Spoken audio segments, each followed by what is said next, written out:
Nga Alianca për Shqiptarët u shndrua në Lidhje Shqiptare, ndërsa Shkurtesa nga SH u ndryshua në LIS, por me shumicë unanime u vendos që Zjadin Sela të udhëheq këtë subjekt politik në vazhdim. Këto janë vetëm disa nga ndryshimet që u bën në Kongresin e 5 të partisë nën moton Lidhja është gjallë. Në fjalimin e tij solemn pas rizgjedhjes së kryetar, Sela tha: Dikush mund mendoj që unë ja kam marrë dorën se shpesh jam hyp në këtë skenë, po nuk është ashtu. Çdo herë hypet me emocione, çdo herë vihet në këtë skenë me përgjegjësinë që ke jo vetëm përpara anëtarësisë,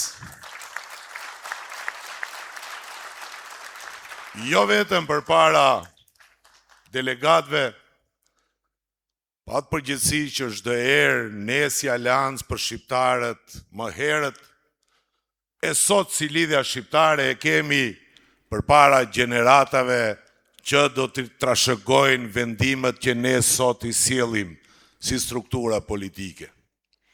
E kuptohet, më lejoni përshëndes bashkëpunëtorët, Komisionin Qendror, i cili bëri të mundur organizimin e këtij kongresi që ne të nisim. Të nisim dhe të rikthejmë lidhjen shqiptare aty ku e ka vendin dhe aty ku e meriton vendin. E natyrisht kësaj radhe ne kemi edhe emocionet brenda vetes të njerëzve që na tradhtuan. Të njerëzve që thellë na ngulën thikën në asht. Kemi pyetjet brenda vetes tonë. Pse? A u sollëm keq? Në asnjë moment. A u lëshum rrugë? Gjithë rrugët e mundshme. A i nderuam edhe me këtë foltore dhe me zgjedhjen tonë? Po. Pse? Kur nuk na japi një përgjigje që ta dim se pse ndodhi kjo pse. Dhe prandaj i bartim edhe këto emocione me vetë. Po ne do të vazhdojmë që t'japim, të zgjasim dorën dhe të lëshojmë rrugë për shqiptarët vërtet. Në vazhdim të fjalimit, Sela çoi mesazhe dhe për zërat se partia e tij mund të bëhet pjesë e qeverisë. Sipas tij, qëllimi i këtij subjekti nuk është vetëm të bëhet pjesë e qeverisë, por përfaqësimi i drejtë interesave të qytetarëve, e sidomos të shqiptarëve të Maqedonisë së Veriut. Dyert e turpit të dashur vëllezër dhe motra kurrë nuk mbyllen. Ajo derë është derë turpi. Në atë derë, Lidhja Shqiptare, deputetët e saj nuk hynë.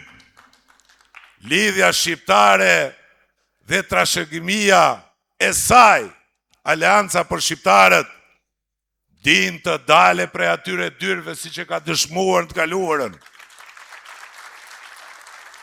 Sepse si që është thënë, kur kemi dalë, jemi koka që ngrihemi mbi qafën tonë, dhe jo mbi qafët e huaja, dhe nuk e përulim letë. Ilire Dauti bëri të ditur që nga tani e tutje subjekti i tyre politik do të jetë Lidhja Shqiptare, ndërkohë që Aleanca për Shqiptarët në udhëheqjen e tyre tha se gjithmonë ka shkulur rrënjë dhe thera nga këmbët e shqiptarëve. Dauti tha se politika karakterizon dy kategori njerëzish që sipas saj në të parën bëhen pjesë ata që benefitet e arrin për vete dhe në të dytën ata që gërvishtin dhe shpojnë duart e tyre për të larguar gjëmbët nga rruga për gjeneratat e reja. Në Maqedoninë e Veriut do doja të ishte ndryshe, por megjithatë këtu të qenurit i barabartë dhe i lirë në kuptimin e plot të fjalës kontestohet çdo ditë.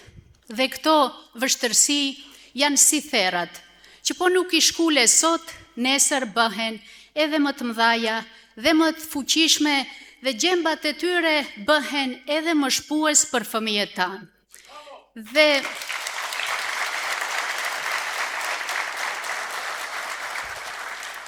në këtë rrugë që e quajmë politik, mendoj që e karakterizojnë dy lloj mendësish.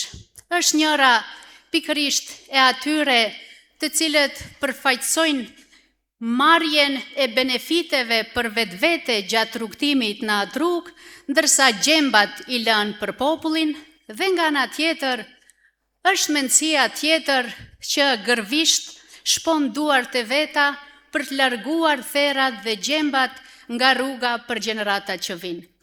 Dhe në qoftë se duam të gjejmë, gjithë se cili besoj e gjen veten në cilën mendësi bën pjesë, por ka diçka që është tashmë historike, është Alanca për shqiptarët, ajo e cila gjithmonë ka shkullur gjemba dhe thera nga këmbët e shqiptarëve. Kongresi miratoi platformën politike të Lidhjes Shqiptare dhe disa rezoluta të dala nga kjo parti